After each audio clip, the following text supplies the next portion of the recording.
Welcome back, everyone. 皆さん、おかえりなさい。今日は約7日目です。It is day 107. Since yesterday was level up day, I think most of the stuff will review now, so didn't really hitch on too many things, right? Or not that I can recall. So we're just gonna hop right in. Had a big day today. Review at the end of the session for Hanzahiro, and lots of that stuff is very comparable to WaniKani, so let's get to our lesson. Fresh, okay, here we go. All right, see how well we. I anticipate this will be longer than average. This Fallout day from our level up. Okay.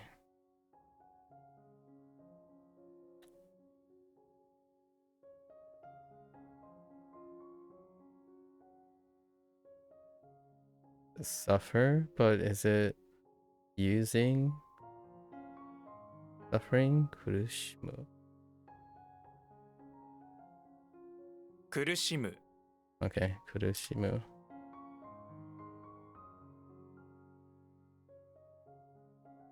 乗り場 Noriba.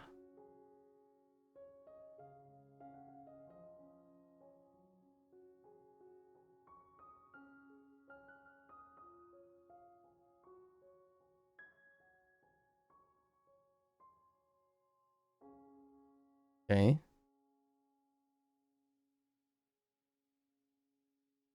使い方使い方。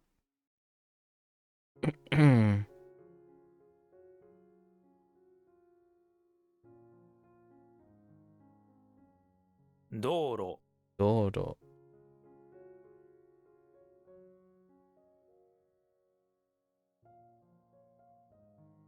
Oops. 負け犬負け犬。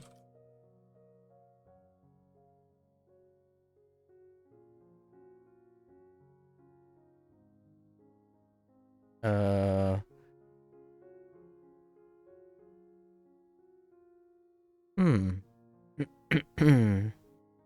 um.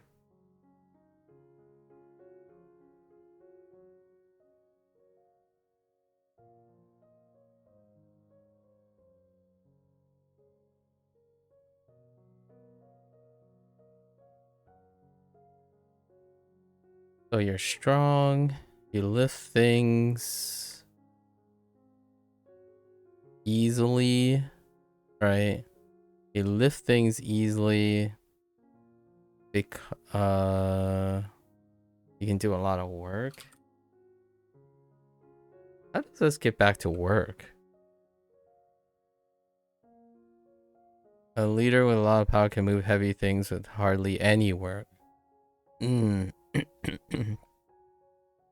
I think we're going to change that a little bit. A leader with a lot of power can move heavy things and do a lot of work. Hardly any work. That negative statement, it doesn't quite fly with me. Okay.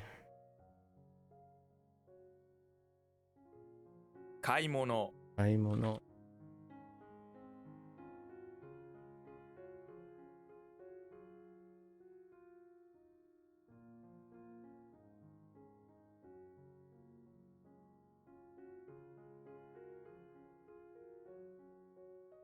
鉄人鉄人。Hmm.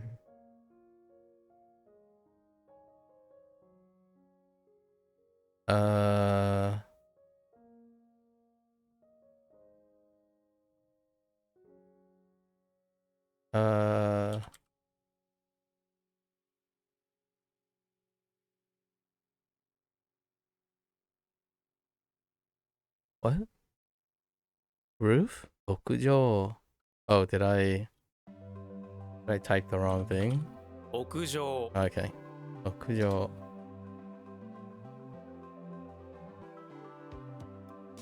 It is roof, but I guess they want rooftop. A rooftop is a roof. Oops.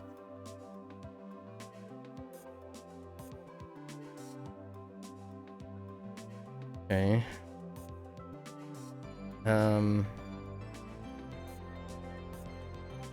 Oh, this is the except to attach to something.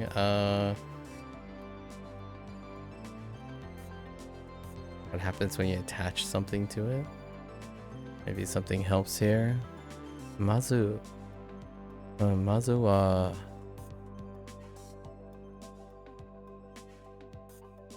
did this change up as well?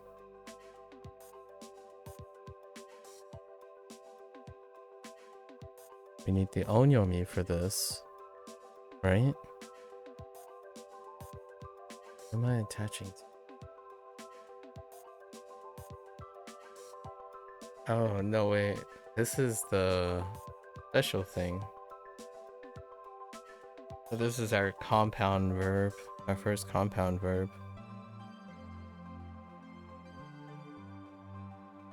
Tsuke.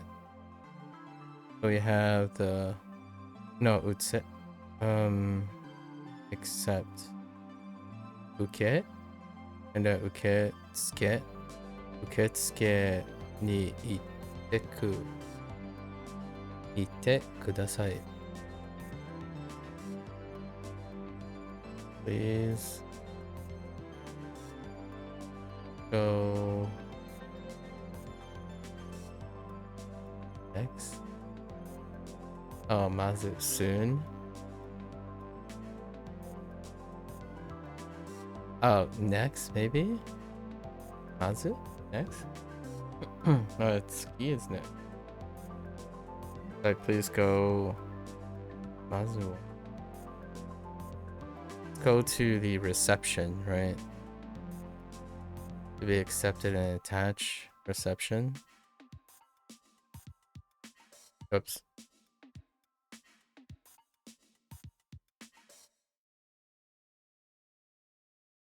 Uketsuke. 受付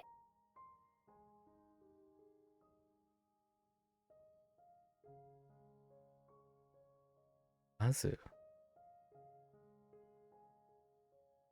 It's just first. Oh, that's first. Yeah, first go to the reception. First, please go to the reception. Receptionist. Go to reception. Bu.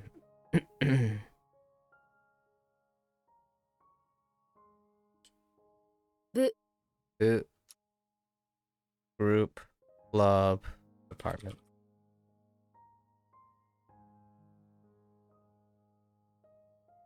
進める Susumeru.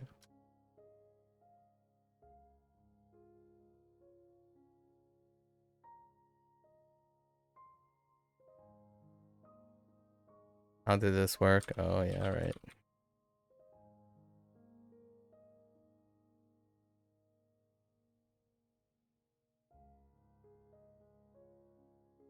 Nihonshu Nihonshu.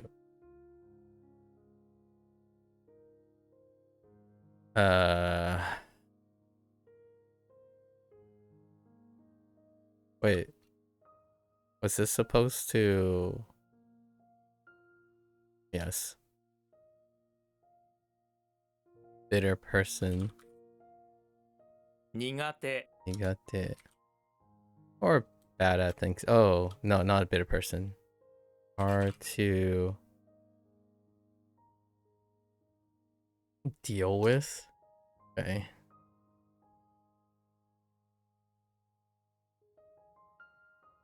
Leaders, leader guarding. What are you guarding, leader?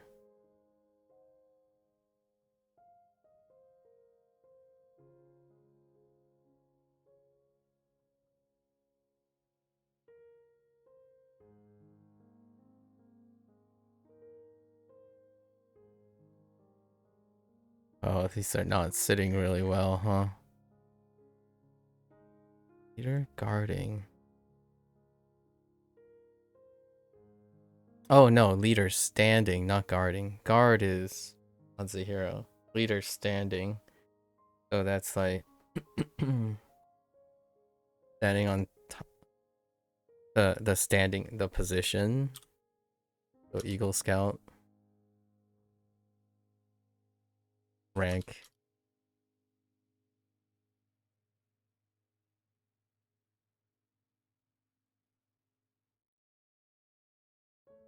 Shitetsu. Shitetsu.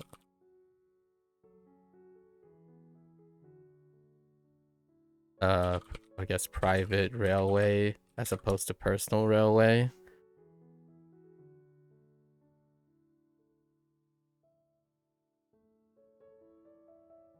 Okay. Atama. Atama.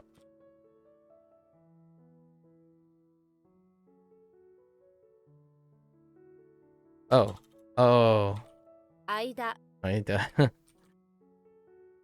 Purple.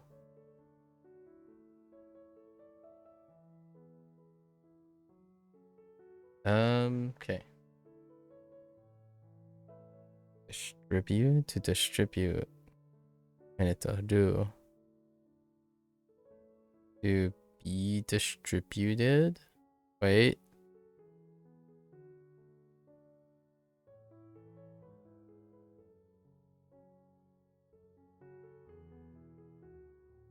Oh, what am I distributing? Oh, the Cuba thing. Cuba. 配る Kubaru.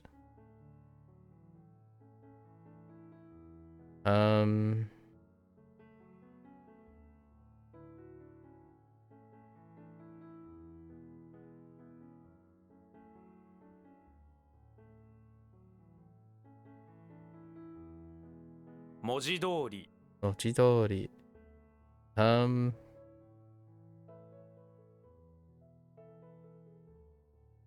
Mochidori.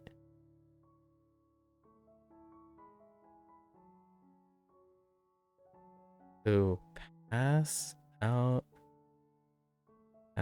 characters. Mochidori. This is the context in itself. Kono. Kono.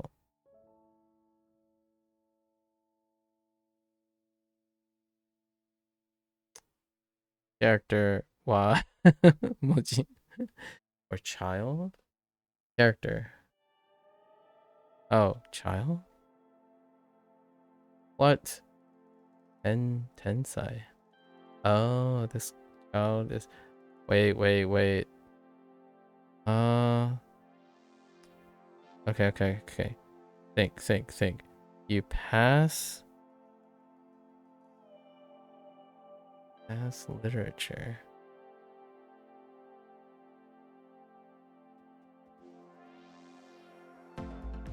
That's supposed to be ko. Kono ko wa mochidori tensai da. So something about the child is a genius. You're literally passing out. Literally.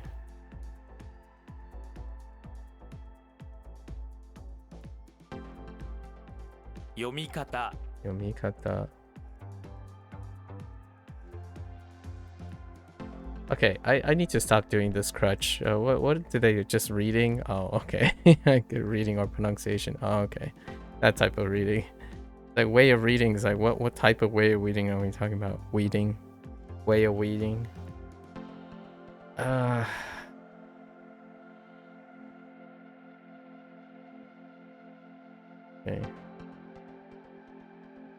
Kanji. Kanji.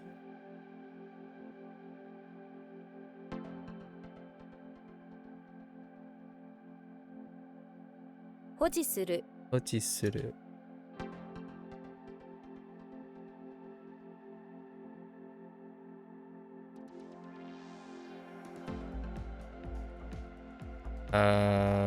Okay.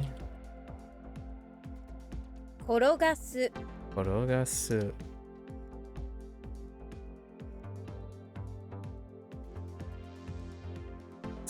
Just to roll.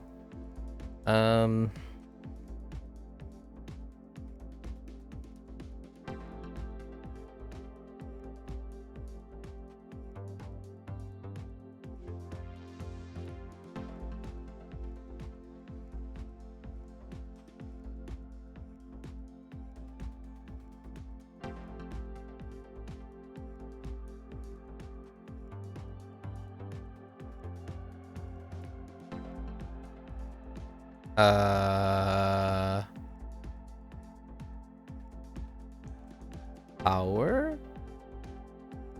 No.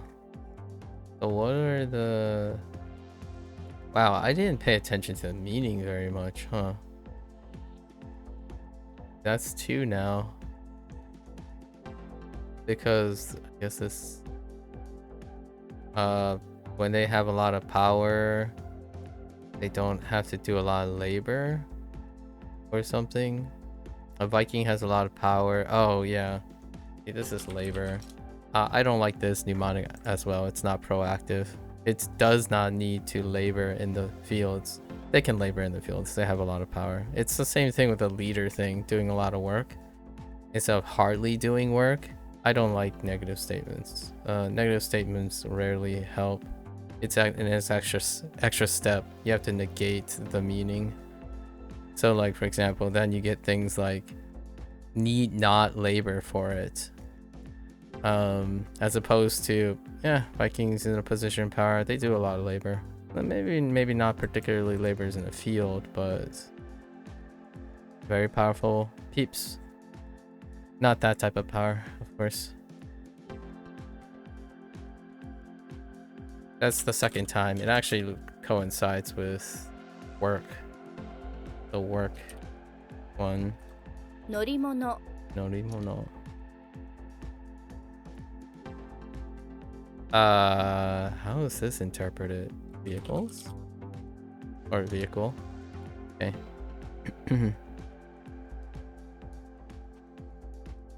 Again, wow, that's 3 powers.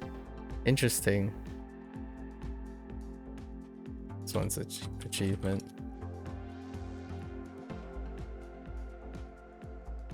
Back-to-back codes.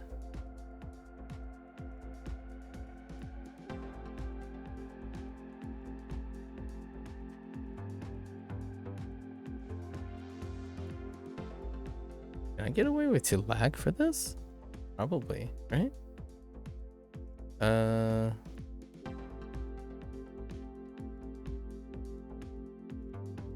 Kakasu. Akasu. Oh no, I can't get away get away with lag. So that's what I was curious about. All right, so what happens? We have oh, Sue. The cuss thing comes back again. Oh, it's to be without, or to not be without. They say to do without. To do without. Yes, that's right. That's right. 軽い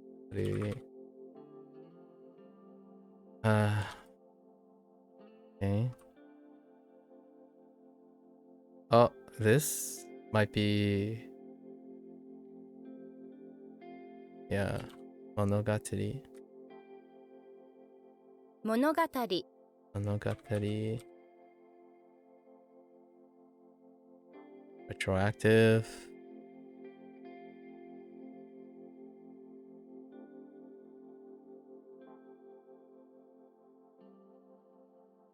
Wait.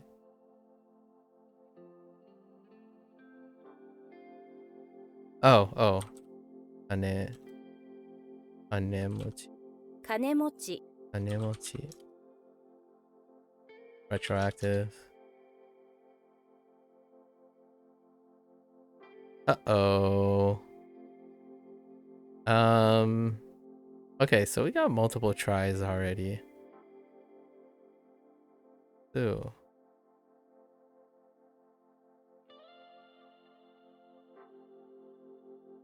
What was our last try?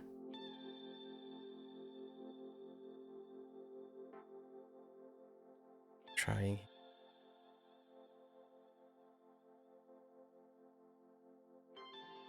Oh, no, I don't think we have a last try yet. No. This is our first try. And this is our first try with this. So what are we trying? We're attempting to... Amesu. 試す。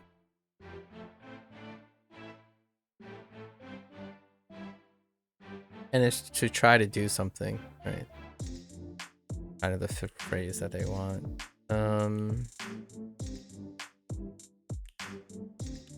Wait.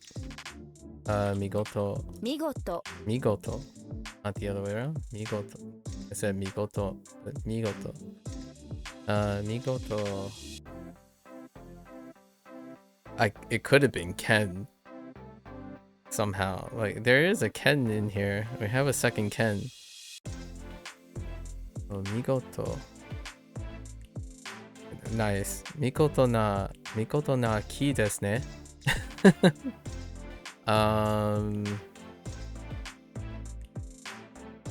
See thing?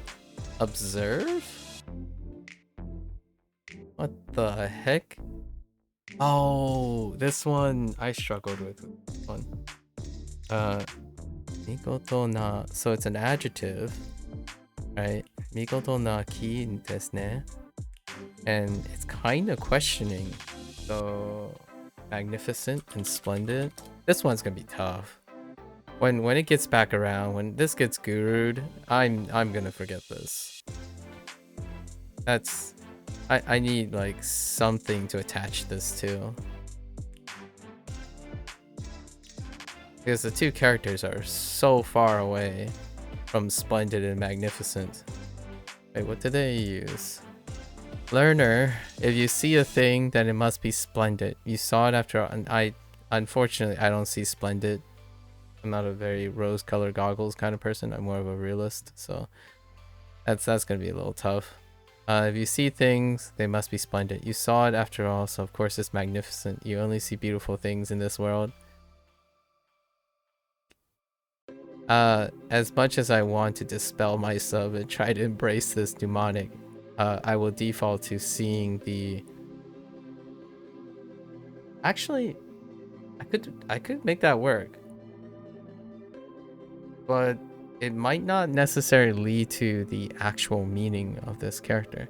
Look, I see the beautiful things in the world. I don't only see beautiful things in the world. I see the beauty in the world.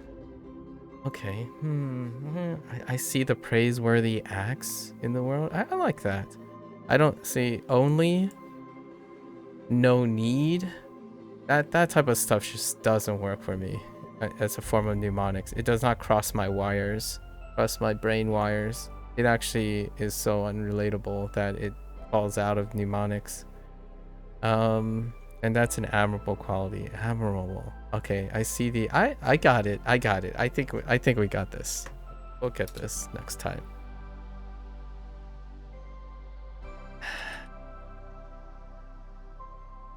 Okay.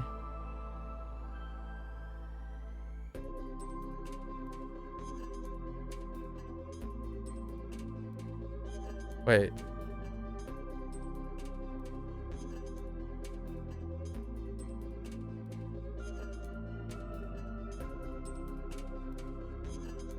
I'm conflicted between two. So it's like Toyu, right? Ain't no way it's Toyu. It sounds kind of weird. Tote. Oh no, that sounds fine though. Tote. Runo. Toteru no.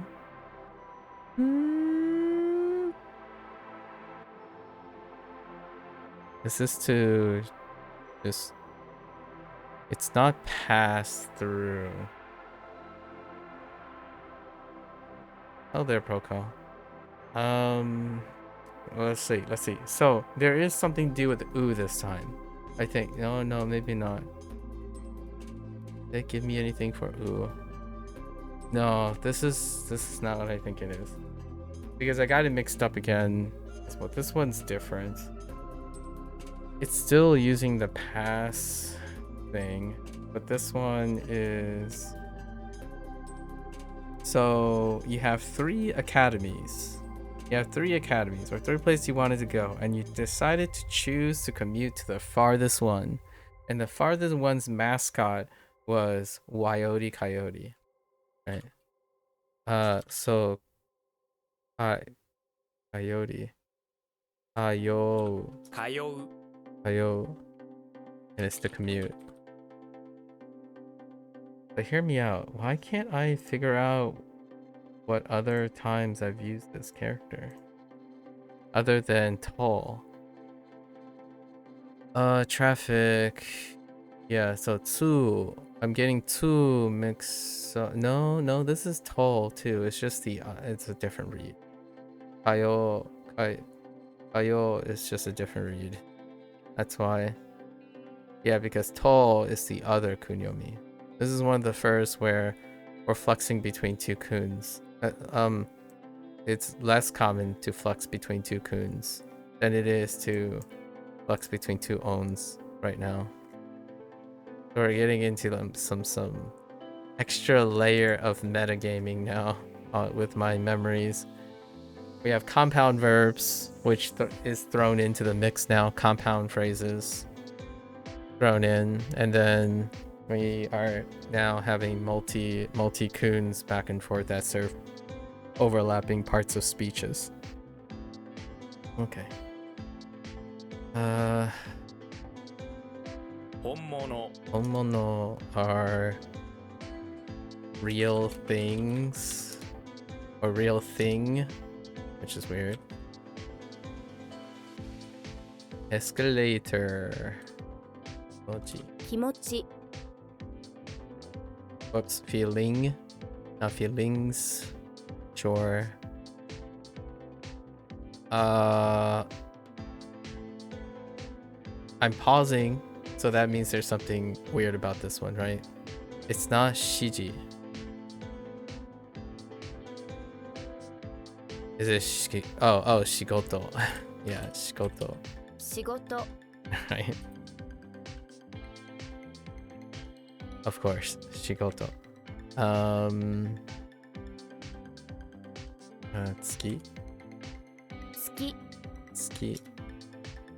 Tsuki is to be attached to something. What is another way to attach to something? To be included. Okay.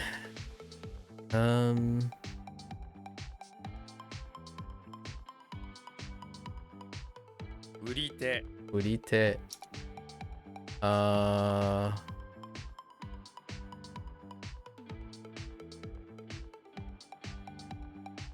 Okay.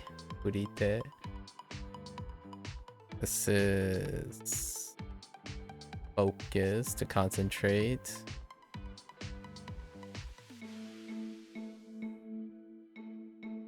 Did this change? I don't think so.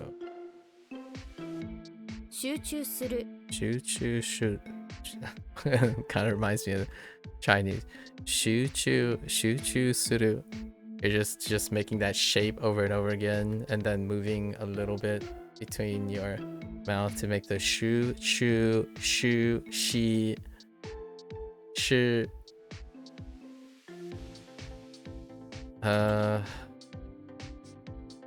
concentrate. Wait, I have see things. Oh, is this the ken mono? This is the ken mono, right? No, just kidding. I had to test it. Kenbutsu, but it's kenbutsu. Ne? Yeah, this is the kenbutsu. 見物 Kenbutsu. Okay, so now we have the see thing, but this is also see thing. But the other see thing, I gotta remember that the other see thing is seeing the splendid things and stuff.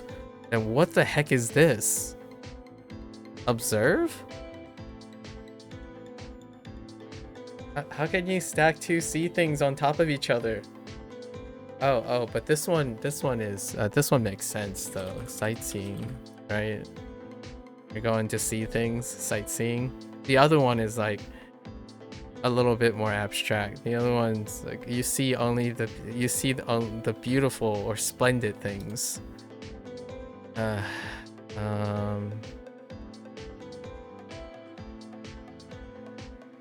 Oh, sorry, I forgot to rendaku that. 気づく Izuku. Attach energy. Okay. This is you're attaching energy to something, right? So what does that mean when you're attaching energy to something? If you're attaching your energy or spirit to something, I guess it's not the same as attaching your eyeballs to something. So when you're attaching, you're noticing or realizing.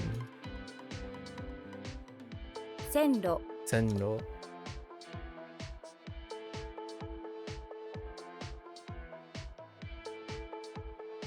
Seeing off.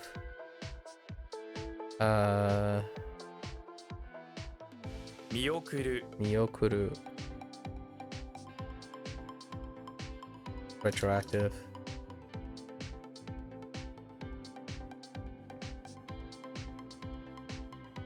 So conflict. What are we doing with conflicts? Okay. Tater tots.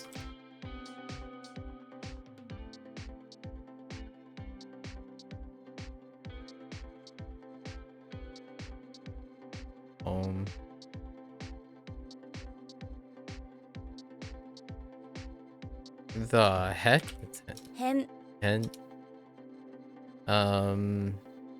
and is it still?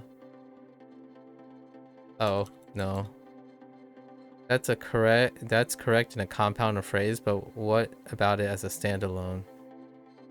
That's kind of cool. That's a new one. And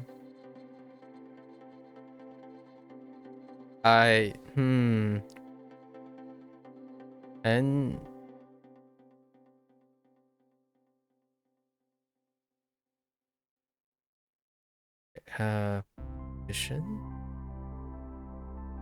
How do I get myself out of thinking about an area? What else could it mean that is not an area?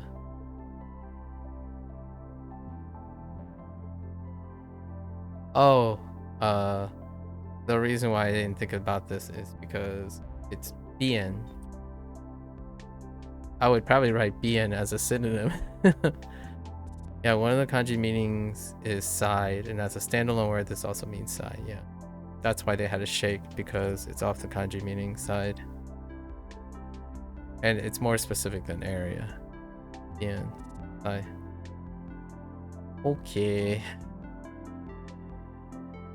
I guess I can lump it in with Yoko to reinforce. Oh, wait. It's still Yome?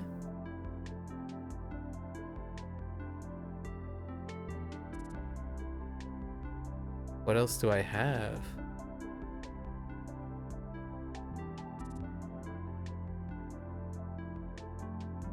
Is Yome on?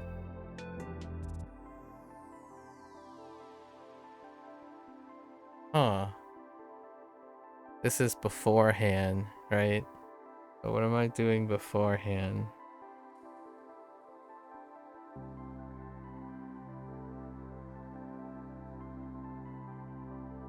And it's not Yome. We pausing. So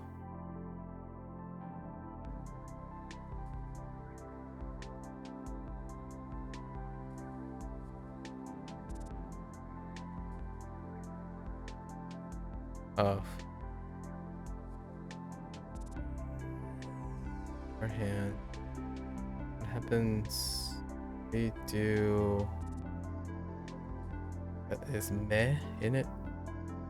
Sadly, it seems you are mistaken about the JLPT date. There isn't one anywhere near here in July. You'll have to wait for December to take it unless you want to go to Edmonton. How long is Edmonton?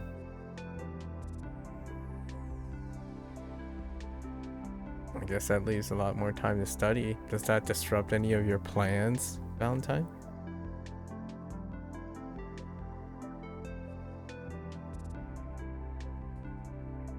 Or this is, oh, this might be No, this one is, oh yeah, this one is way out there. I remember this one now. Ada, uh, it's like, oh, arakajime. It's something like arakajime. Because it's a raw cage. Oh my god. Why? Arakajime. あらかじめ Arakajime. You don't think it disrupts anything? You just can't believe you made such a giant error in not double checking this and riding the expectation wave of it coming around the corner? Well, here's my thing about that. Isn't it great that you prepared for something? Now you can only prepare for it even more, Valentine.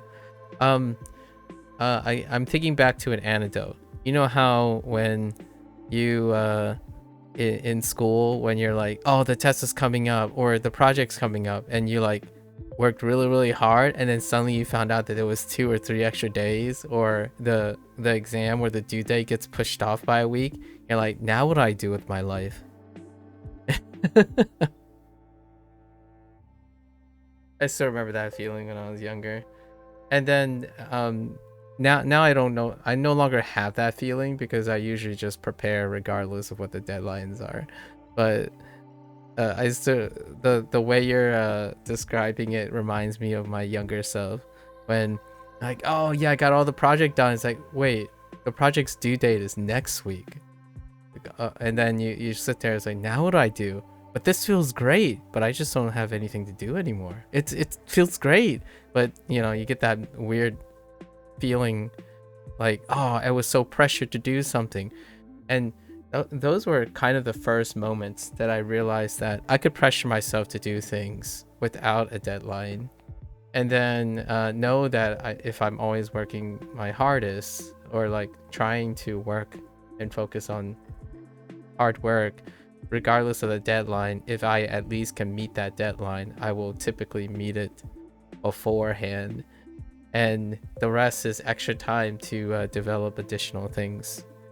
That's kind of how my perspective has shifted from my younger self. I still remember when I planned everything to the T. I sort of talked about this yesterday a little bit. And not too much available time today, but the idea of difference of planning to meet a deadline at the deadline versus procrastination, right? The difference between procrastination and a planned deadline is that you practice time management, how long you need precisely, or trying to estimate very well that practice of knowing how much you can, when you can squeeze it in, versus, you know, using background processing versus winging it near the end and then submitting whatever you have done, versus that. Or then you flip it, and when you have that type of skill, you flip it to the earlier side of things and you do it at your optimal time. Now then it's about spreading out your workload, doing it the optimal time with the time you have, versus doing it suboptimally. I think SD was around for that one, where personally, if I had a month to study for something and I know that would I choose to do 1 hour at my optimal place, like feeling during my day, across 30 days, 1 hour across 30 days, which is 30 hours, or do 5 hours for 6 days out of the 30 days and then use the other days to do things. Generally, I would stagger all of them. So I would have different tasks throughout my day that is ideal or optimal for that task. So things like studying is the first thing I do. So the first activity I do every day outside of my maintenance, you know, go out and run, wash up and do this, studying comes first. Or learning comes first. This stuff comes first. Then everything else comes after. So you sort out your days, and then when you put it all together over a long period of time, you don't improve on one thing, you improve on several things across the board. So that's kind of why I didn't focus entirely on Japanese. This was led from a topic about how I manage my time and how I juggle more things than one, and that is one of the theories behind why I have Japanese, Chinese, and Spanish at the same time now, simultaneously, and then still continue to have an overall bigger uplift than focusing on a singular task entirely. So like comparing if I were to throw in 10 hours every day on Japanese alone, that's very different than throwing in spreading. It's usually 8 hours, and then spreading like 332 for Japanese, Chinese, and Spanish. I'm actually doing right now, my current schedule is 222 is the max, and then it's 222 on when with a flex on the WaniKani, because occasionally WaniKani will go to 2 to 4, and that's kind of the schedule right now. So it's kind of interesting. And now you have a whole half a year. What are you gonna do with yourself, Valentine? That sounds a little weird, but what are you gonna do with yourself?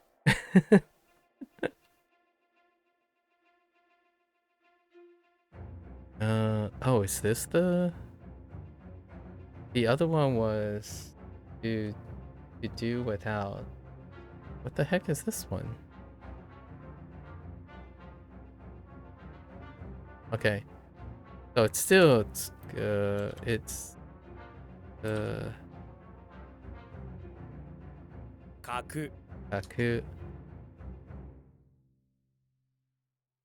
Are we just, this is probably an adverb, right? Oh no, this is not an adverb. This is the to lack something. This is the transitive. The other one was to be, oh yeah, to be lacking. The other one was intransitive. And then the other one, this is in this cluster is to do without. Okay. 時間 You can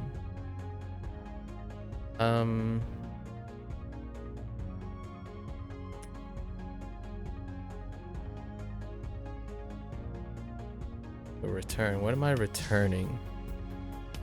And then it's getting food. Food.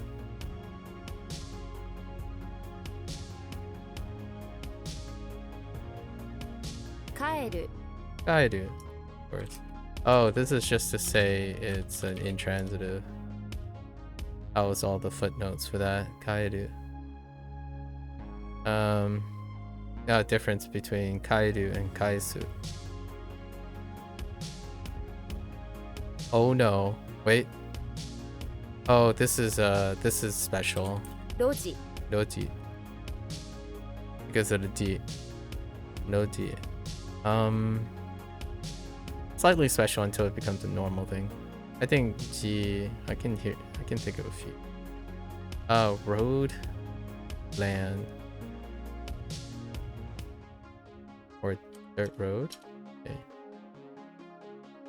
Oops. 時々 Itoki. We're making progress today. Today is fairly quick with the new implementations. Our Fallout days are fairly efficient. Although I have to be efficient today. So. This is Kokoro. Yeah, Kokoro Mochi. 心持ち Still feeling.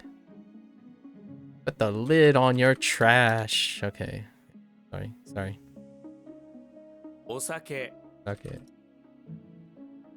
B for bear. Oh, oh.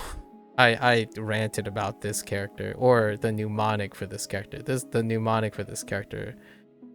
Some of Ko's mnemonics are, I'm like fighting the figurative writer now in order for the mnemonics to sit better, to sit more vigorously. This one I fought with. Relationships, right? Relationship. What are we doing with a relationship?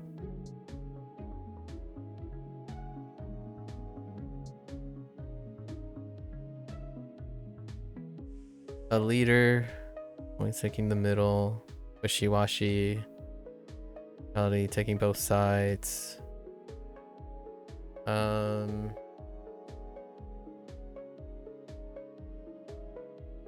What happens when you always take the middle? Oh, it's because the middle is the middle, so it's the middle.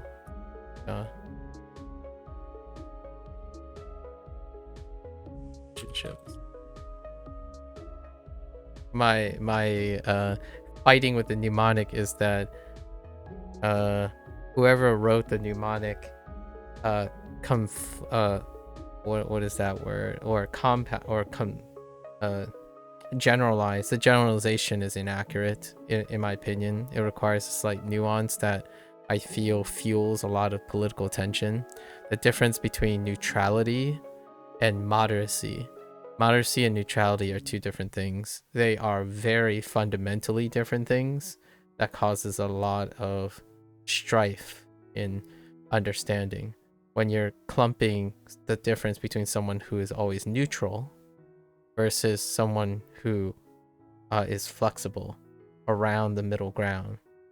So it's like the difference between it can be viewed as the difference between a closed-minded person and an open-minded person.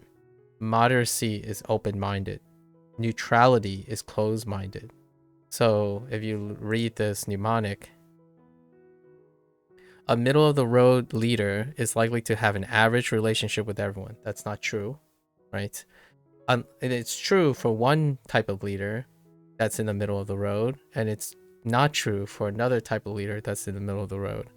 He doesn't really take sides in the matter, so this person is describing a neutral leader, a neutrality leader, and just stays in the middle. That's a closed-minded person, so it's a closed-minded neutral person.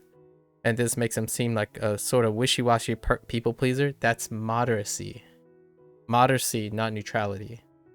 And as such, his relationship with people are rarely anything more than average. Moderate people have flowing and lots of above average relationships because they don't stay average. They go back and forth. Overall, you're averaging out. So that's the difference between taking an average versus the process.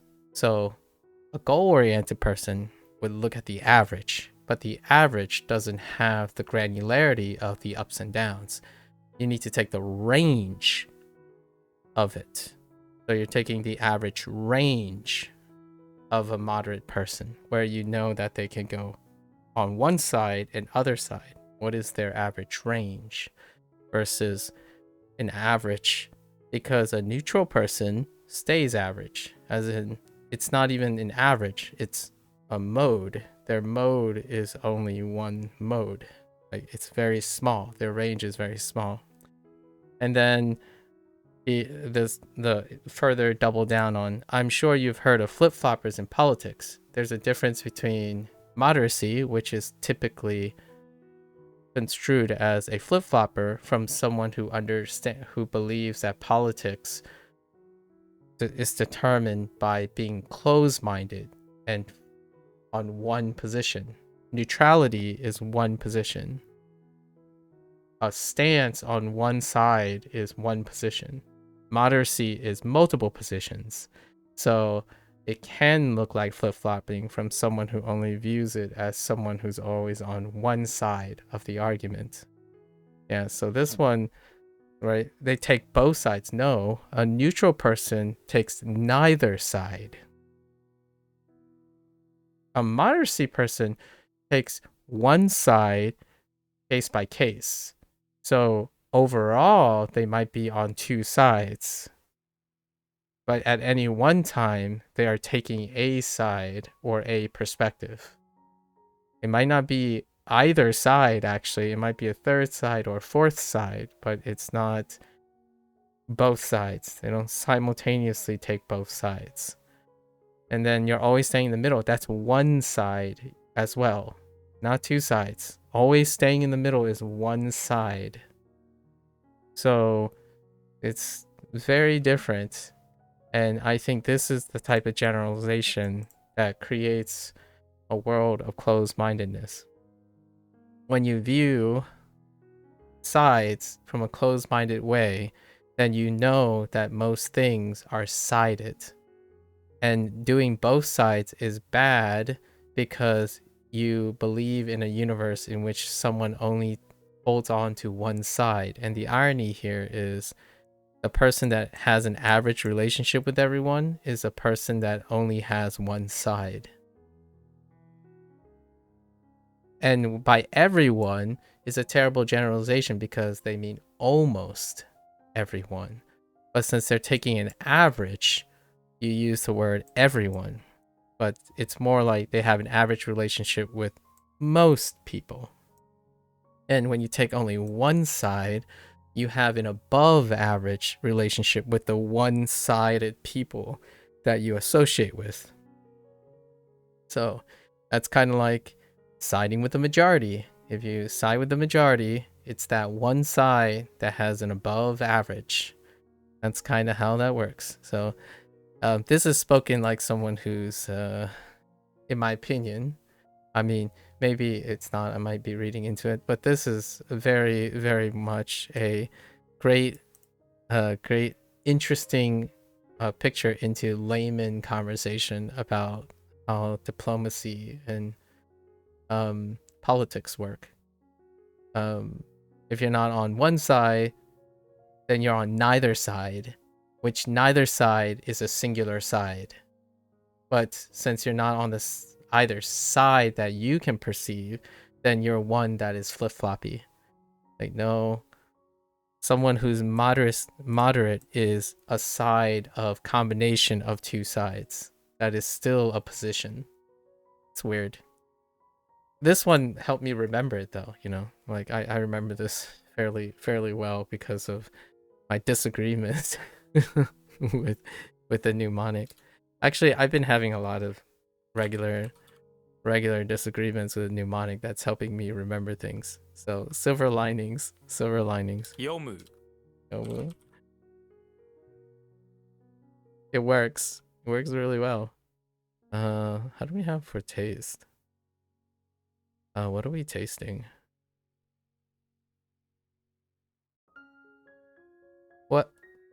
What? Oh.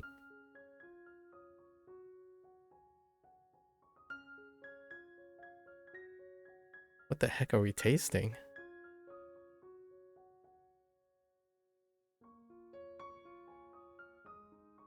Oh, meat. Yes.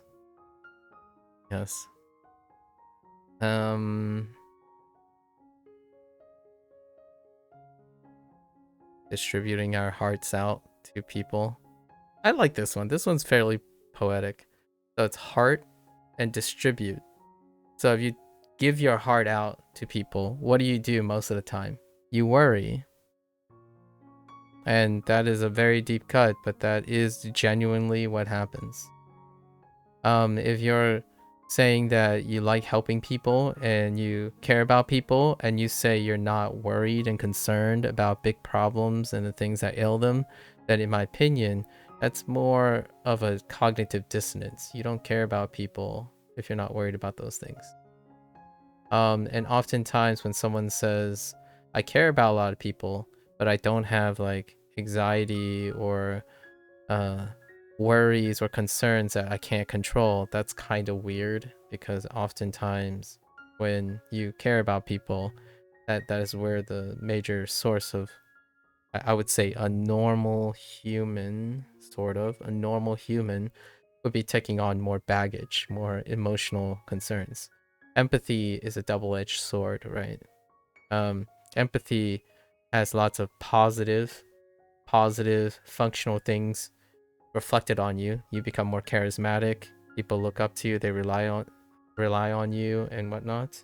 But you're more approachable. People talk to you and admire you. However, the flip side is it takes all the extra resources of that person to actually care and constantly empathize with things. It's very difficult to maintain that.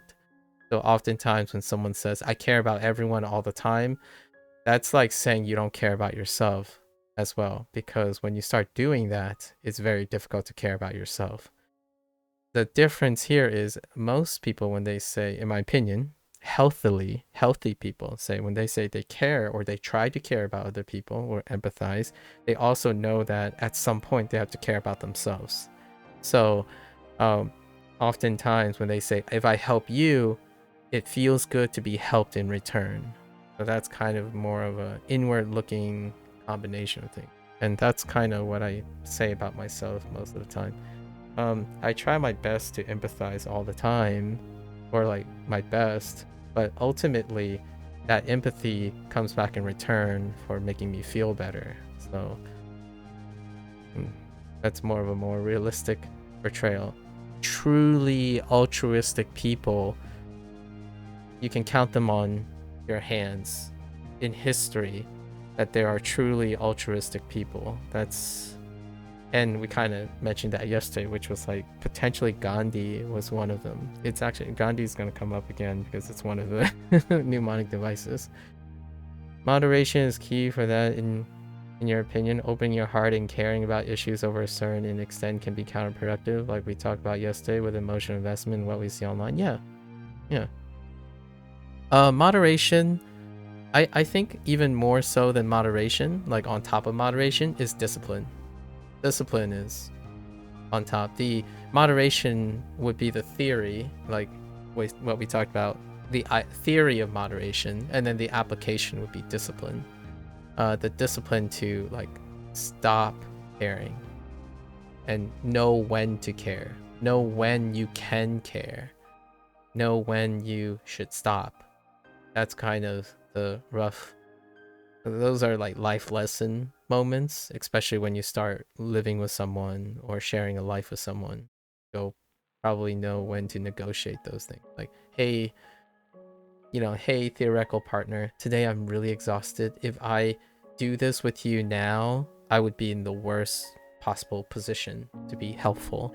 So perhaps we can go find a friend or that kind of thing.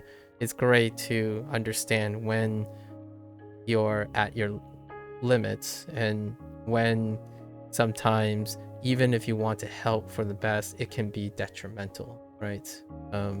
It's kind of like those situations where yes, it's possible to help yourself when you help others, but that's kind of like a low bar where you can't help yourself anymore in order to help others. And that's kind of what this is what this phrase reminds me of. So I like this Japanese character. Not that I'm not entirely sure that's what it means, but for an English speaker who is using mnemonics to interpret this thing, I would love to use these two characters together as a way to illustrate some of my core principles regarding empathy.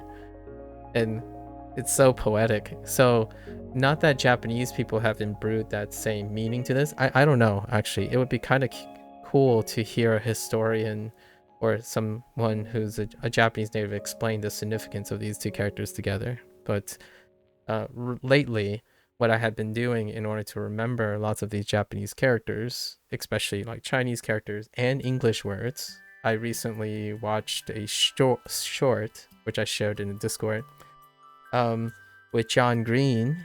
John Green, since he's on his like a campaign against tuberculosis, or as an ad, to elevate his book's awareness, he was talking about the word invalid, as in this word, invalid or invalid, right? And that's how at some point back in the day, in the 1900s, in the early 1900s, this was the word ascribed to people who are stricken with tuberculosis. They are invalid, as in invalid. And he was pondering and walking through, he did his, author thing, talking about like his relationship and interpretation of the words through the history. And that's kind of what I'm doing here, which I do very often. It's one of those ways to provide comfort when your mind is racing. So I enjoy doing this even in a foreign language. And that's kind of what I was talking about a long time yesterday about comprehensible input, where certainly you could have literal input to remember things, but you can also have figurative and creative input contextually to remember things. Mnemonics is one of them. And alternatively, being interested in a culture or imbuing your own culture into things, which is mnemonics, to remember these. And I would love to make a spin, gaikokujin, Chinese Americano investment into characters, like what they mean to me. A native could come up to me and say, well, that's not what those mean. It's like, okay, that's fine. But may I, if you would allow me the privilege for you to explain what this means to me from your perspective, and I would like to add what this means to a foreigner, what your language characters mean to me. So it's a little different. I have a good example of how you bridge cultures. I joke about this sometimes when I was younger, but I no longer really joke about it in the same way. Like, for example,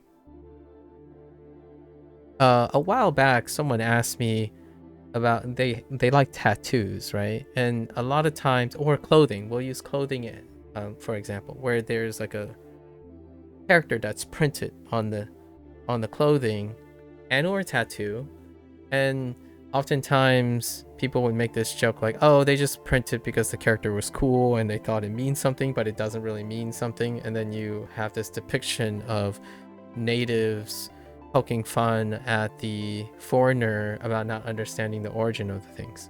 Now hear me out. There are two sides of the coin on this, at least three sides of the coin. One, it's true, some people think it's cool and they misinterpret it. That's great. But on the other side, in both cases, from a native perspective, like if I were to be native in something, I would say, I wonder why they think of it that way in my language. And I would confer to that person, and if they were able to give me an explanation like what I was talking about here about these two Japanese characters, I would be floored. I'd be impressed. It'd be wonderful. Like every time someone points fun at him, like, a Japanese person, like, that's not what those characters means. Tell me about what you think that character means, and then let's have a seat and I'll tell you about what this character means to me. And that, in my opinion, is when you make a friend. So studying another language, right, especially another writing system like Japanese and Chinese, kind of gave me a lot of ideas about the things I like about English, or the things I explore about the English language, which I'm going to be very front about this. Probably less than 10% of English speakers interact with the English language like this, because usually they're restricted to scholars and writers. But nowadays, maybe that'll increase because of literacy, universal literacy. But Japanese is very similar. And there was a time when people had this stereotype that these things are far more significant, intricate, and complex than an English word. Well, they're different. And they have very deep meanings. Like, I can't tell you how much empathy bridges this. Empathy is a word you might be thinking, oh, those characters, it's just EMPATHY. Like, how deep can it go? You can go as deep as you want. Conceptually, I actually don't see, like, I see empathy next to this. So everything I said about these characters extend from my understanding of empathy. Pretty neat. I don't have tattoos or anything, and I don't print things. I don't outwardly print things on myself, but it's fun to do artwork like this. Like, I would love to draw an artwork of what this looks like. Or empathy. That's for October though. This year in October, right? These ideas are for Inktober coming up. Inktober 2025. I hope I get an opportunity to use these in the depiction of this character. You can draw like a heart. I mean, you might as well just draw a bleeding heart. A purple bleeding heart is very symbolic of this character. Anyway, just a little thought. Yesterday, I was thinking about this yesterday when I saw the mnemonic for this. I'm like, oh yeah, that's great. Okay, what is this though? Shinpai. 心配 Shinpai shun. It's usually said to not worry, right? It's usually said in the negative, to not worry. No worries. Okay. I forgot why this is Ben. Why is this Ben? Where does Ben come in here?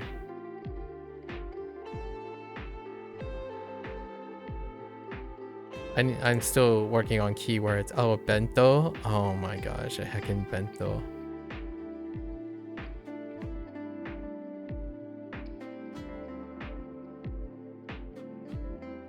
I can't for the life of me spell convenient. Okay.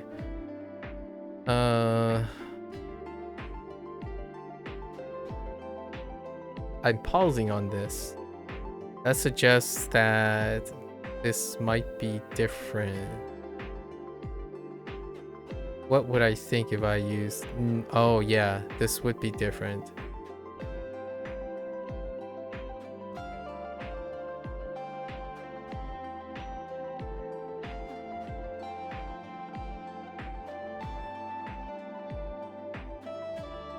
So...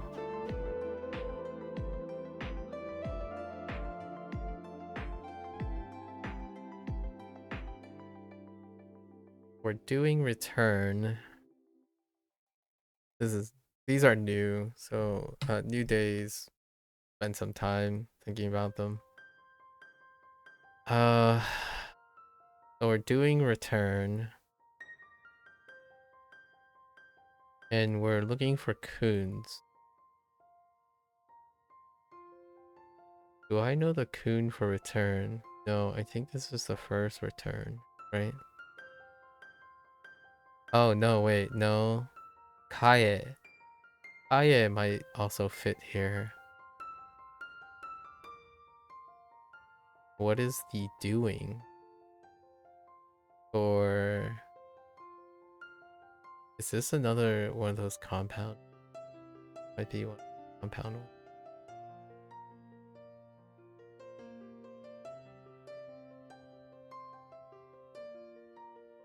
Huh.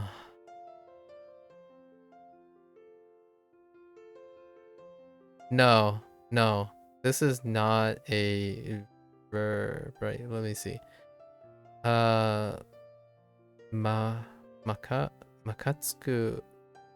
What the heck? Makatsuku kara. Mukatsuku kara. The heck is muka?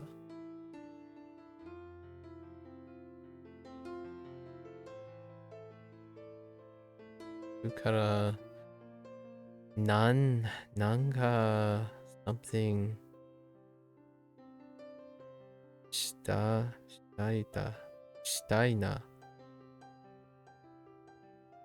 That does not help.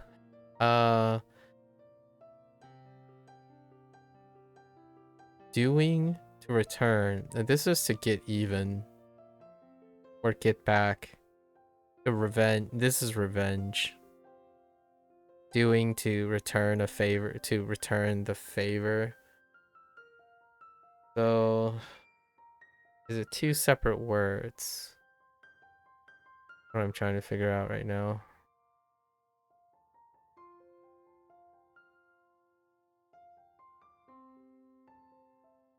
I think this one is special. So she, I can't think of anything besides she. So there's she, and then for return, the only one that's attached to she is the kun, right? So kaeshi.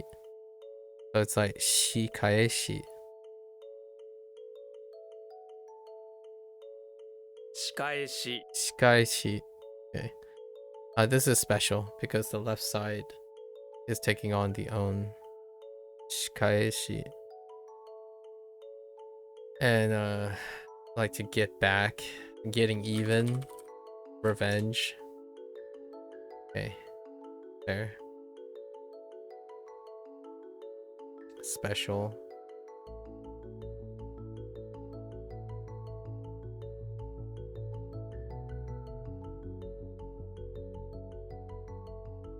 To decide.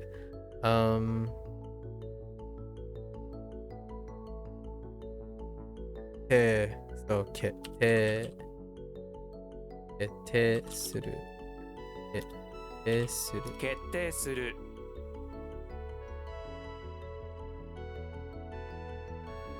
生物 oops 生物学生物学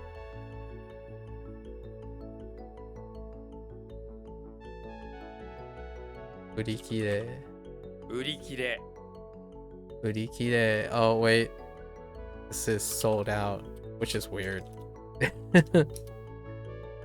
that's a pivot はじめに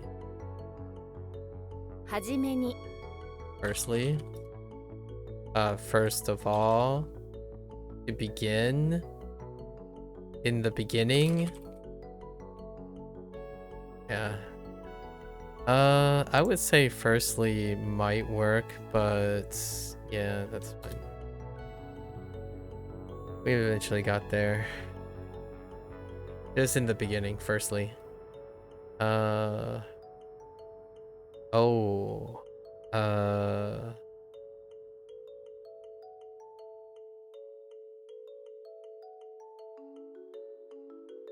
hit degree nice wait what was the hit degree for exactly yeah this is so just right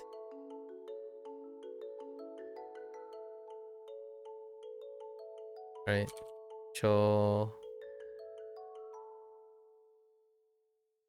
ちょうどいいちょうどいい just right 入所入所入所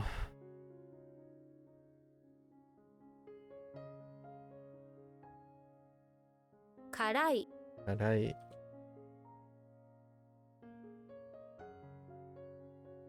電鉄電鉄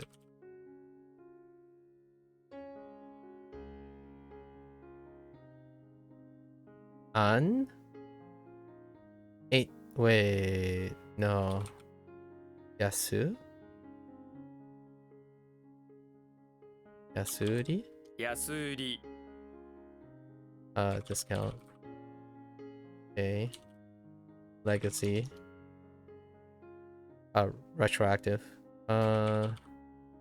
入学券no 試験入学試験入学試験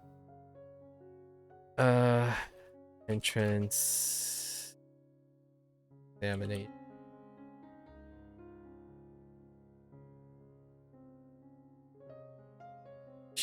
and spray. What do we do be spraying on sheep? Wait. No, tsunami sheep. Oh, this is the cowboy sheep.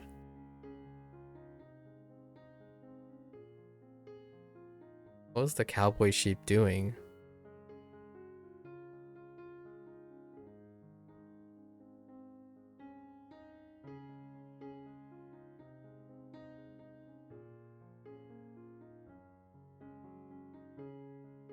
Oh. This is two things. Ocean and Western. Western style. Western. Cowboy sheep. Western.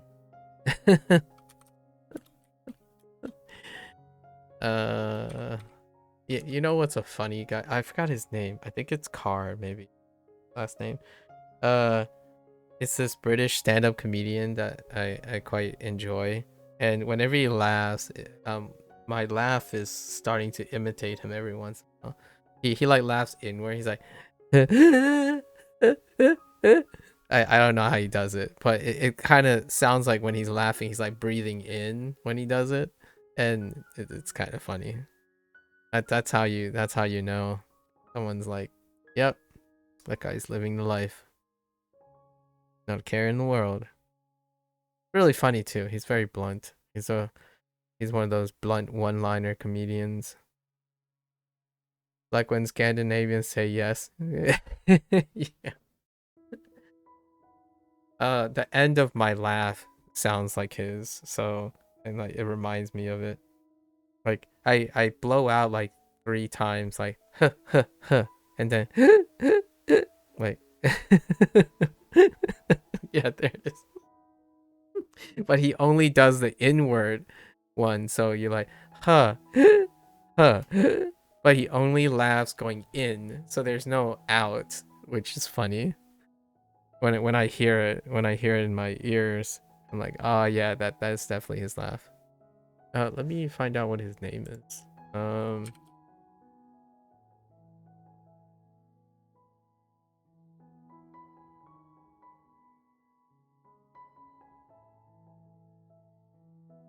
Jimmy Carr. Yeah, Jimmy Carr.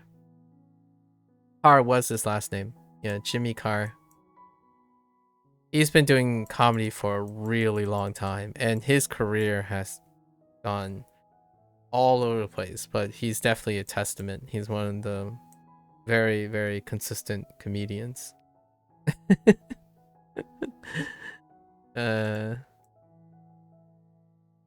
He has such a unique yeah, like his laugh is funny, but I always feel like it's so good, it's so charming. It's like the weirdest laugh, but it's also incredibly charming. And the way you know, that weird description of comedians, like if you can't take a joke, you're not there for it, but if you can take a joke, that's what laugh comedians. He embodies the idea that if you're an audience, if you're one of his fans, there's no one you like. He can insult you in the friendliest way possible, and I like that. That's such a ode to comedy. If there's anything I can say about Jimmy Carr's brand of humor, is it makes you feel weird because he can insult you without making you feel insulted.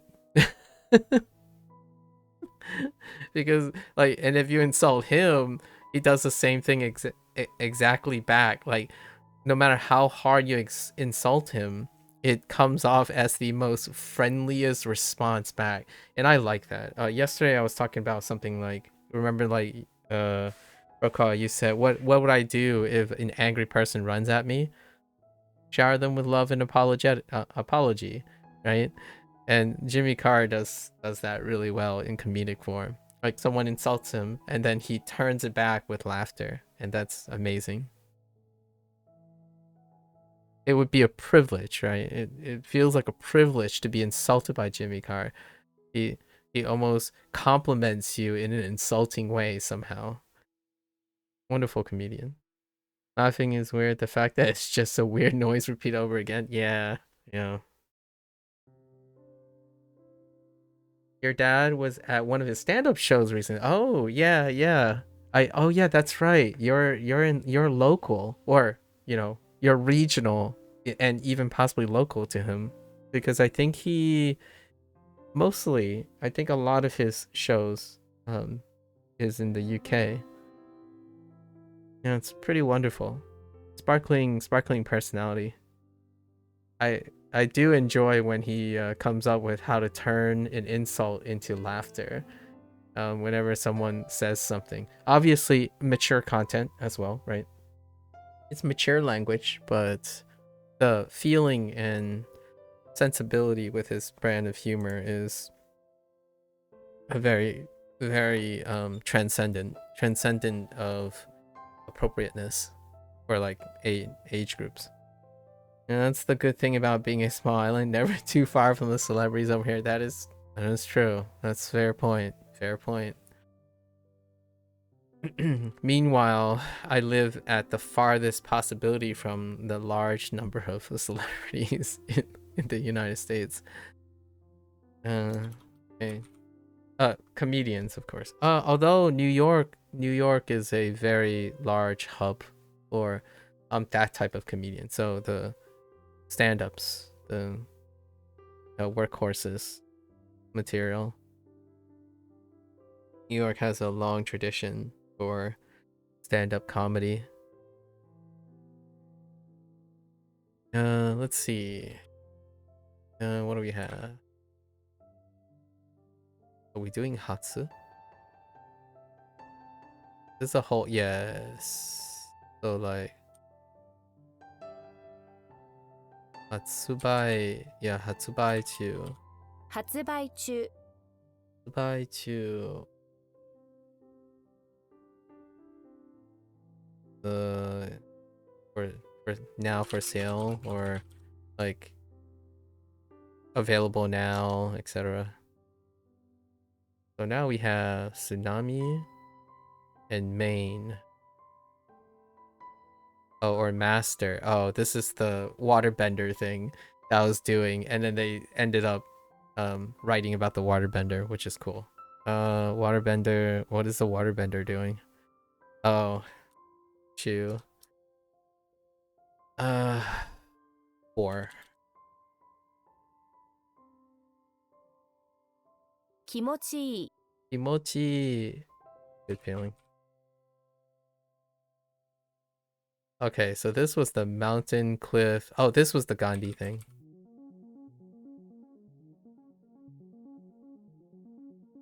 So quick. So quick when you have context in your mind. Not literal context, but creative context. It's something you own, or you own in your head. It's so much more powerful.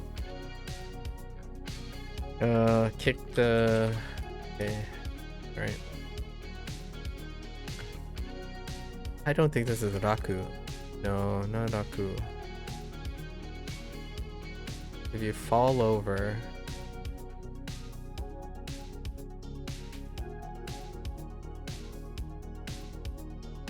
We're making great time. I was expecting this to be 3 hours, but making great time.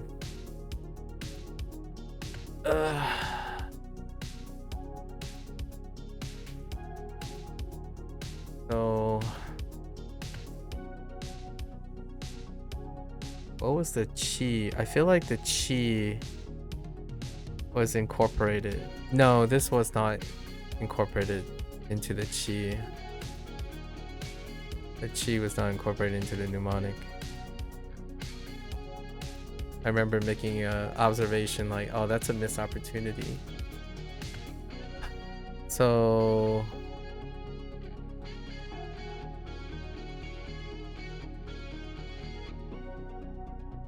Atsu? Atsuchiru.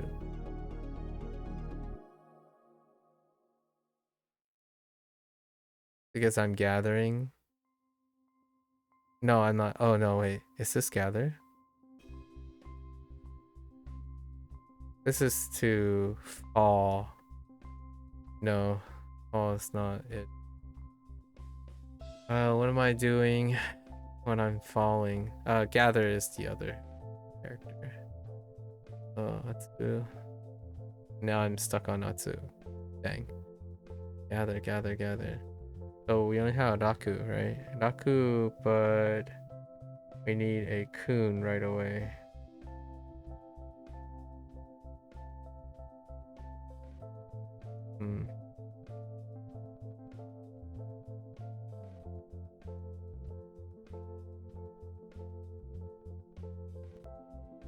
What happens when I fall?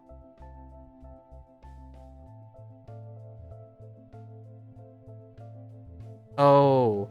Oh is what happens when I fall. Ochiru. 落ちる When you fall, you're like, oh. Or oh. Yeah, that's right. Dang.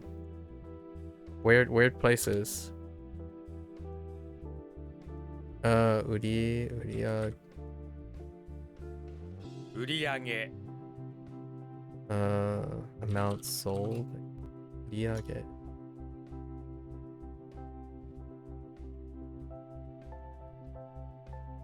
Elderly.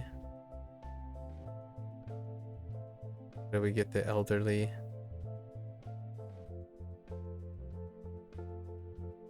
I had this on lockdown and it's gone.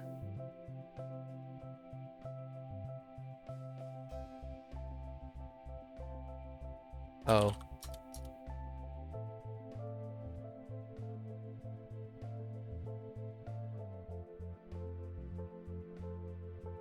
This is hiragana. ひらがな Hiragana. New? Oh, this has something to do with...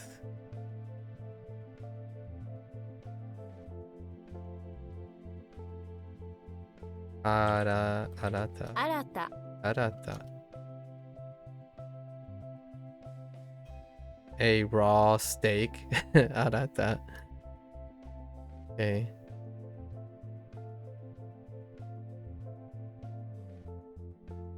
勝ち Achi. Oops. A win.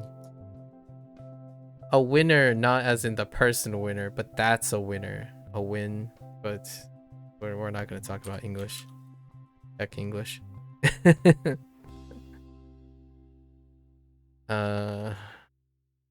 Okay. To compare, right? Compare something. Oi! Oi. Oi, that's to compare. What do I have for comparing? A cooler. Comparing cooler features, right? Kuraberu. 比べる Kuraberu. We're still comparing. To separate. This is shoving a knife and a sword into my mouth and separating it, or attempting to separate it because people are making bets. Betsu. Cloud leader transmitting. Cloud leader transmitting. I'm relating it to Den, as in Denki. Transmit. Chikatetsu.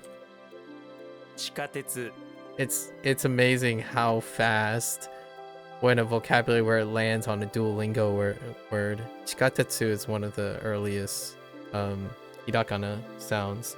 But now that I see chikatetsu, most of the vocabulary words that I can, when I say it and I can hear it from Duolingo, the definitions are almost instantaneous because of how often they come up. So like, while I can't read that, but now that I know it's called chikatetsu, I know it's subway by the sound without knowing what it's read, but that reinforces the chikatetsu. There are so many weird idiosyncrasies I've encountered over these days where I know a word by its sound. I know the word by how it's written, but not what it sounds like. I know the English and can write the word without knowing what it sounds like. It's a weird combination. There's just so many weird combinations here and there. And I have some theories as to why that is the case. And it has a lot to do with the frequency of presentation of those things. So like, in which frequency do I happen to have presentation of those? Do I hear this very often in a source that is not visible to me, that kind of thing, versus others? So kind of interesting. 文化 That was a previous error, so we know 食べ物. 食べ物 This one's a suit, right? Suit and fingers. Pick up whatever. You pick up whatever you want. And then what happens? You pick up the sword and you become a hero. What does that mean? Does that mean this is take?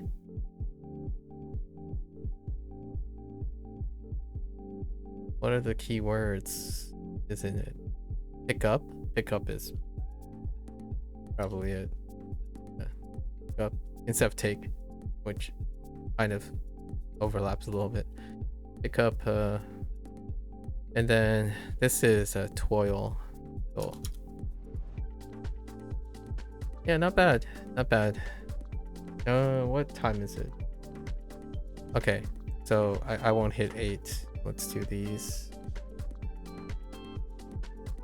For which month? Oh, is this Nangatsu?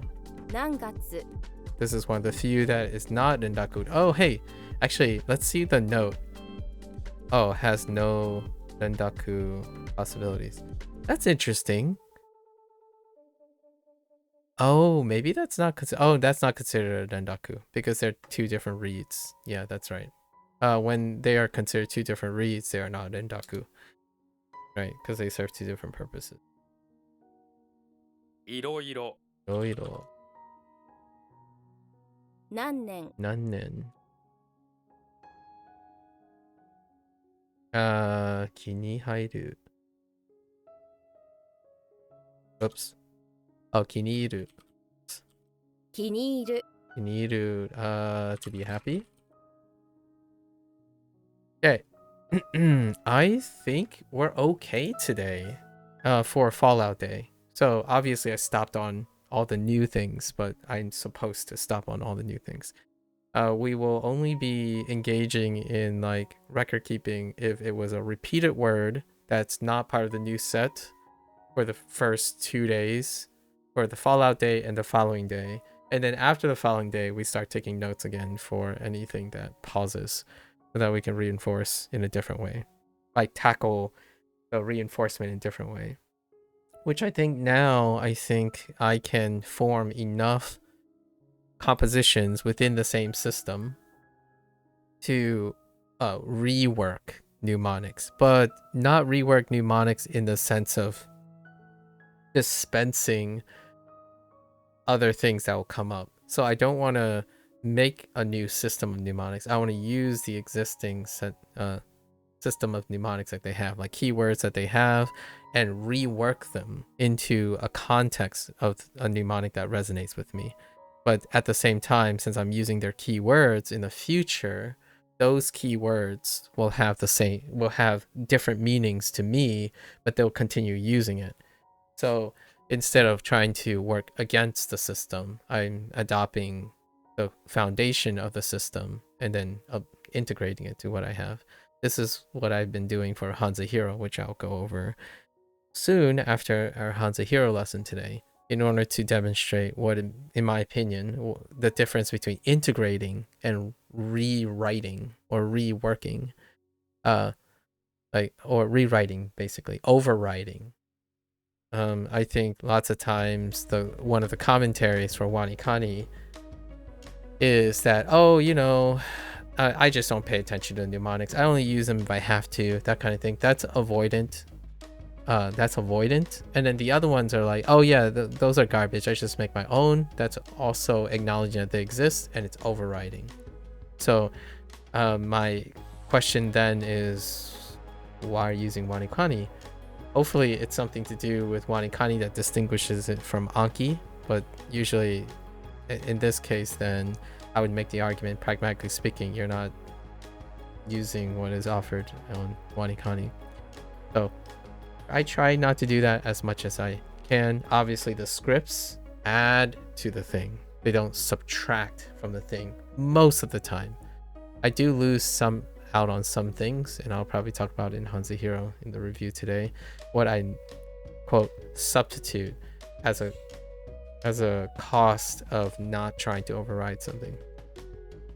Yeah, it's kind of one of those things like, oh, I don't like the way the system works, let's just replace it with a system I've created. That's very powerful and it's very useful, right? It's also another thing, a different skill to take something that know to see what works and then integrate it into what you can modify. That's optimization. Overriding is I'm right, you're wrong, so be right, right?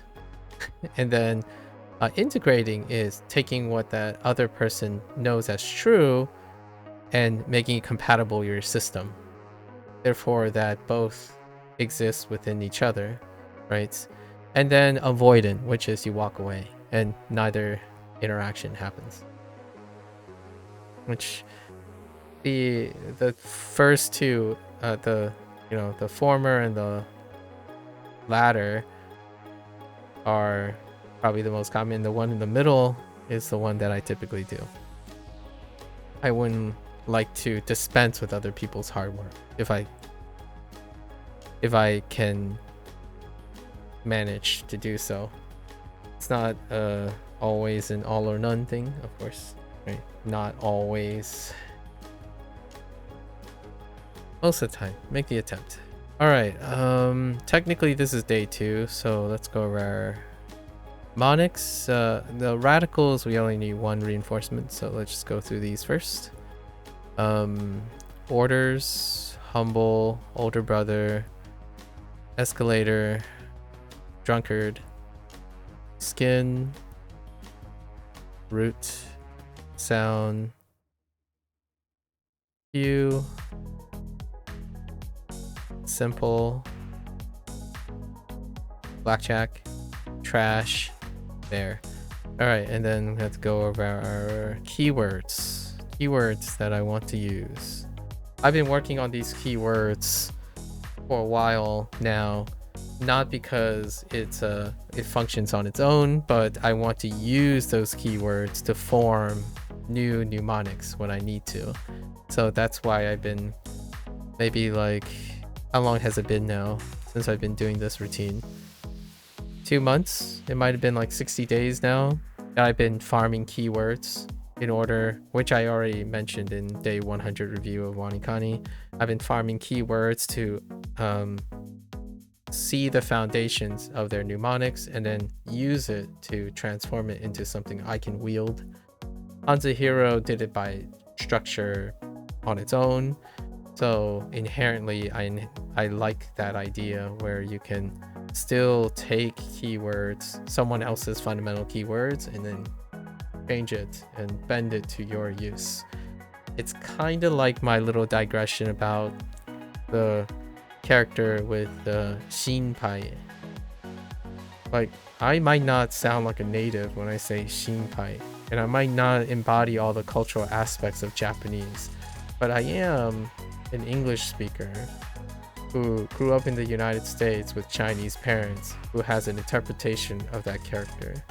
So if I can remember that meaning through the use of what I know, comprehensible input. Right? Okay. So, how does this dare? Dare, soul. There's quite a lot of words I can use. I can practically make sentences and stories out of the keywords that they have provided. Although there's a lack of verbs, so we would have to. There are some verbs in there, but not a lot of verbs. And time. There's not a lot of time stuff. make like a pseudo system or a meta system on top. Let's see, middle relationships. This is Naka. I think Naka is fine. My hand kind of spazzed there. It's literally in the character of Naka. Dent. Cool.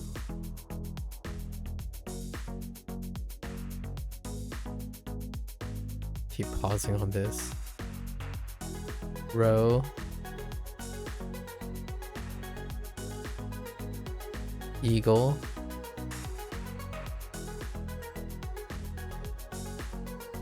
Tater.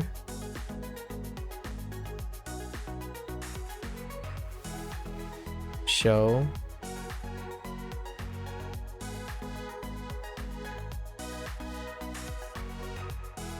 Tokugawa.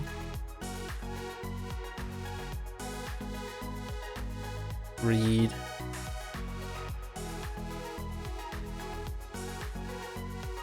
Dog.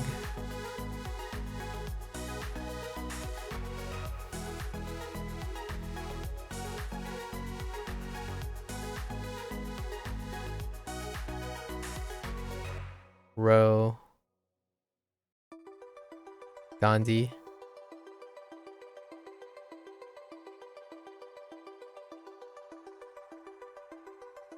Home.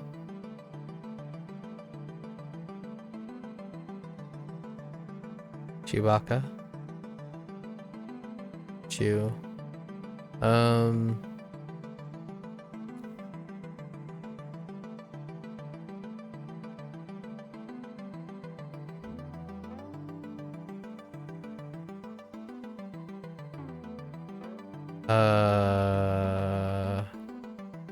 We're gonna skip that for now. Sheep.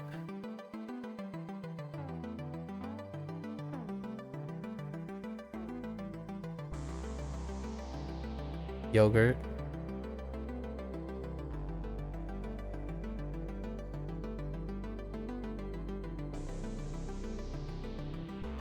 Oh.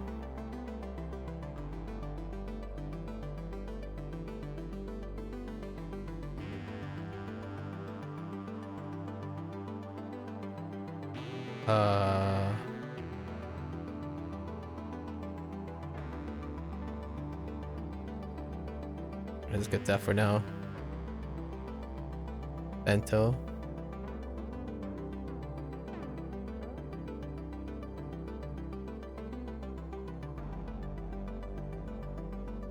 Donut.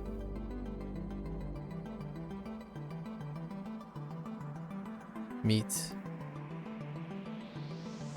Okay, why am I stuck on you?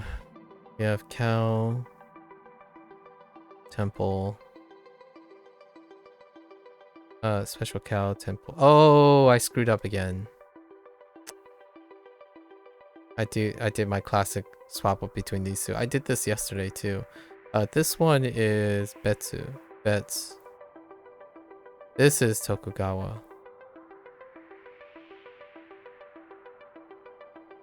And then up a bunch of things. Show. Wait, did I get two of them mixed up? Oh, I think I get these two mixed up too. So this is show. This is Hiro. Hero.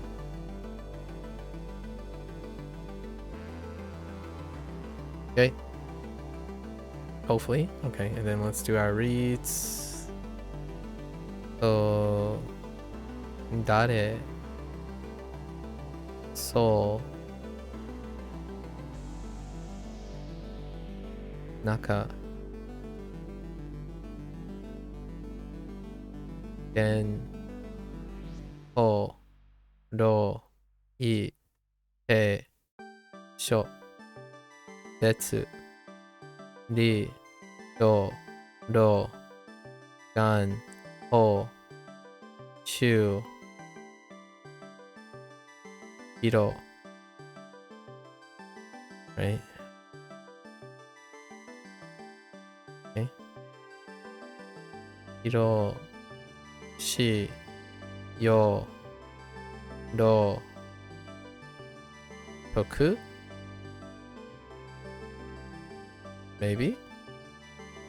No.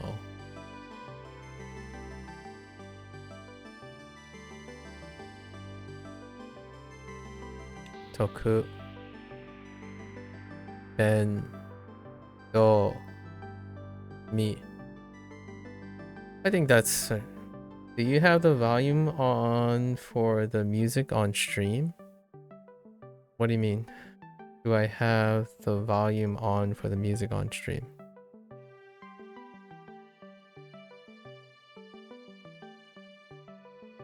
Yes?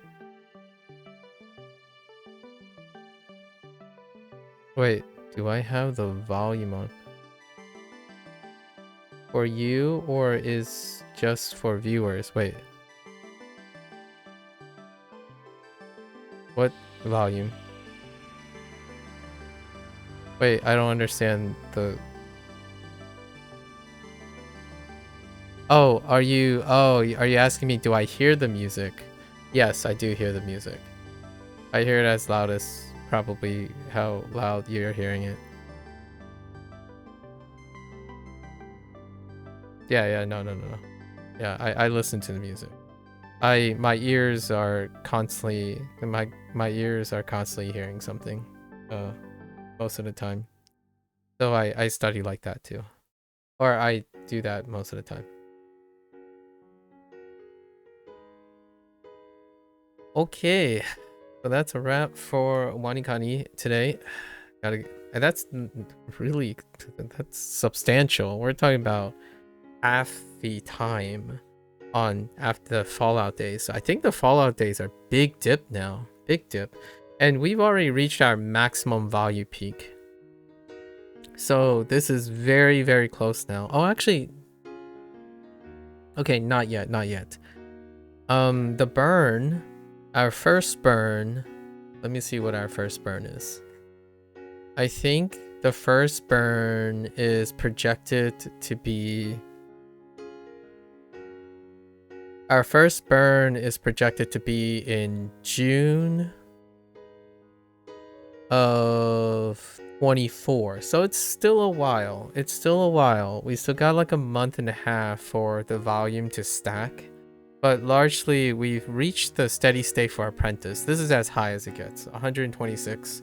That's like around 110 to around 120 is the max stack most of the time for the recurring 4-hour, 8-hour, the current like Fallout day, right? That's the max stack. And occasionally one stack will show up, like one of these stacks will show up on top of the Apprentice stack, and that would lead to like 240-ish. It would double the stack largely. So 240 is the cap when I'm consistently every day if they stack all together. But usually it's a bit of wiggle room because sometimes I'm early, sometimes I'm late, right? So 240 average across the board until they are burned. And then burning basically will take the things out of rotation, so there will be less 240 double stacks, right? Less, the stacks will diminish the double stacks, but the consistent volume is around 120-ish. And then it that's at the peak 120, then it dips, and the highest peak is lesson day, which reviews and stacks line up with lessons. But those lessons, the time that takes those lessons is because I'm reading and I'm encoding. So that is why it doubles the time. But every other day is becoming more and more efficient and getting flattened by my double checking aggressive mnemonics and like context sentences. The things that I've added to the thing is flattening the Fallout day. So now it's becoming more reasonable that all the following days, which is 4 to 5 days, between 4 to 5 days after the lesson day, So now overall, I think actually WaniKani across the whole level cycle, the level up cycle, which is roughly 10 to 11 days, I think the average volume is actually, the average time it takes is far less than Hanza Hero now. But on the very specific days, they're higher than Hanza Hero. So it's interesting. And Hanza Hero is just straight line. It's a B line, just flat across the board. I don't think I'm slightly getting faster as I'm going for Hanza Hero. And I might be able to add something back to Hanza Hero. Like do maybe a little bit more with Hanza Hero, but it's a very steady optimization through practicing as opposed to something I'm mechanically doing. So I haven't really done anything particularly radicalizing, like enormously changing. WaniKani is though. Like this Fallout day has been cut by half of what I have to consider. Yeah. Very, very quick results. It's expected because I've been doing 100 days and then I've been thinking about particular places that I want to immediately when I implement the change, I know how I'm gonna aggressively take advantage of it and then change up my workflow. So been working on it for some time. Hanza Hero is going to be a very different story today, which I'll review in a bit. So for that, it's the end of WaniKani in our Japanese session. If you're going to watch this later, arigatou gozaimasu. So for those, again, feel free to follow along or join in the process. Drop your hot takes in the video comments. Always be prepared to discuss, or feel free to stop by every once in a while and ask a preponderance question. I have all the means and time to try to entertain even the simplest questions with a 4 to 5 hour digression. Until then, for those who are only interested in Japanese, minasan mata ne. I want to get up, take a quick bathroom break, and I'll be back for Hanza Hero. Thank you.